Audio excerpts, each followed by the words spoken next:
Hi everyone, welcome back to Quick Guide.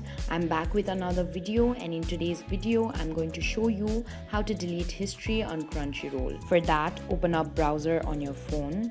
After you open up your browser, search crunchyroll.com on your search bar. After that, you'll land on Crunchyroll's website. Tap on View Full Site. On top right, you'll see the option of Login. Tap on it. Enter your email or username and your password. After you're done, tap on Login. On your top right, you'll see the option of Queue. Tap on it. Select History and then tap on Clear History, which is on your right hand side. A pop-up message will appear on your screen asking if you're sure you want to clear your history.